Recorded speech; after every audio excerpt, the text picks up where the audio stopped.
Now this is more like it, high school football on a Friday night in front of the fans. Sure, it's 90 degrees at kickoff, but this just feels right. We are back for another season of Football Friday, and there is an action-packed schedule in the weeks ahead. You've waited long enough for the return of football in the fall. Let's get to the highlights from the opening week. The Huskies of Naperville North are looking to build on a strong finish to the spring season against Bennett Academy. The Red Wings only played 3 games in the spring due to COVID, but they did go 2-1 and defeated Naperville North 28-21 back in 2019. Talk about getting off to a great start as Husky quarterback Aiden Gray finds Luke Williams breaking free down the middle of the field 78 yards later, and it's 7-0 North. Later in the half, it's Ethan Robert who shakes loose for a 50-yard touchdown scamper, the Huskies offense clicking en route to a 21-6 halftime lead. New Bennett signal caller Anthony Picciolini takes it himself from a yard out, and suddenly the Red Wings are right back in the game, down 21-13 after 3. But too much Husky offense, Gray and Luke Williams connect for another touchdown pass as Naperville North starts the season 1-0 after a commanding road win over Bennett. Naperville Central and Hinsdale Central have had some epic Week 1 battles in recent seasons, but the Red Devils have always come out on top. The Redhawks hope to start the Mike Ulrich era with a victory on the road. It's a defensive battle in this one as we jump into the second half. Owen Peruka uses the play fake to find James Jopes for the 9-yard touchdown. It's the first Central touchdown of the season. The Red Devils look to answer with a score of their own, but Ethan Pitlack steps in and picks off the pass attempt. The linebacker takes it 30 yards to the house, and that is all the Redhawks would need. For the first time since 2006, Naperville Central knocks off Hinsdale Central as Coach Ulrich starts his head coaching career with the win. A great matchup between two teams close in proximity but who rarely meet on the gridiron. Oswego East visits Waubonsie Valley. The Warriors celebrate senior night as they enter the second season of the Tom Baumgartner era.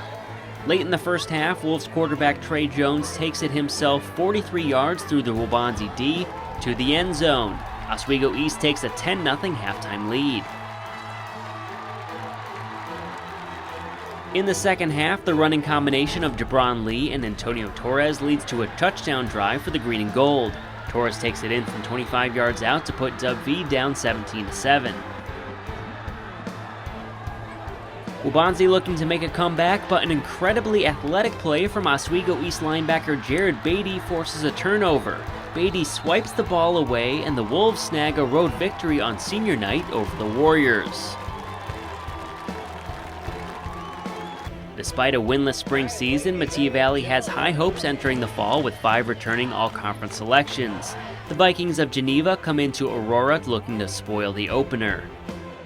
Mustangs trailing 7-3 late in the first half, Logan Frederick drops back and delivers a strike right into the waiting arms of Jalen Johnson, who beats his defender and strolls into the end zone.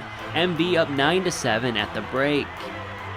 After a Geneva punt return for a touchdown, Metea trails 14-9 in the fourth quarter. 4th and goal from the 12-yard line, Coach Parpet elects to go for it. Frederick under pressure but gets a pass in the middle of the field, and John Flynn somehow comes flying in to make a diving catch for the touchdown. The 2-point conversion fails, but MV leads 15-14. Geneva driving late in the game, 2nd and goal from the 8. Quarterback Alex Porter finds Aldo Sinise in the end zone. That ends up being the game-winning score as the Vikings edge out the Mustangs 20-15. We wrap up with one of the most exciting matchups of the week. 7A powerhouse Oswego travels to Neuqua Valley to challenge the back-to-back DVC Conference champion Wildcats. Near the end of the first quarter, Wildcat quarterback Mark Meneke does a great job eluding defenders to buy time before finding Carter Sessa open in the end zone. NV leads 9-0. Into the second half, and right after Mark Meneke left the game briefly due to injury, senior RJ Cluxton steps up in a big way with a bomb to Sessa for the touchdown. Wildcats lead 22-7 after 3. Oswego scores 15 unanswered points in the fourth quarter to get within 2 points. With under 4 minutes to play, Grant Larkin takes the handoff and finds the end zone for the second time. Neuqua Valley hangs on for an impressive Week 1 win over Oswego. It's obviously very early on and it's still the non-conference portion of the season, but let's take a look at the standings from week 1. Neuqua, Central, and North start with W's, while Metea Valley and Waubonsie Valley look to bounce back next week. DeKalb also picked up a win over Sycamore. Bennett Academy is now in the CCL ESCC Green Division with St. Rita, Notre Dame, and Nazareth, and it was not a banner week for any of the 4 teams, who went a combined 0-4.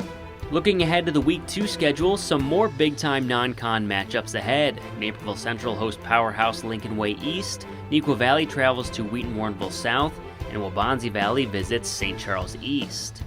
Naperville North hosts former DVC rival Glenbard North, and Metea Valley welcomes Lockport. Bennett Academy will make the long trek to the Quad Cities next Friday to take on Moline. That will do it for the opening week of the 2021 fall season. We hope you're just as excited as we are to be back.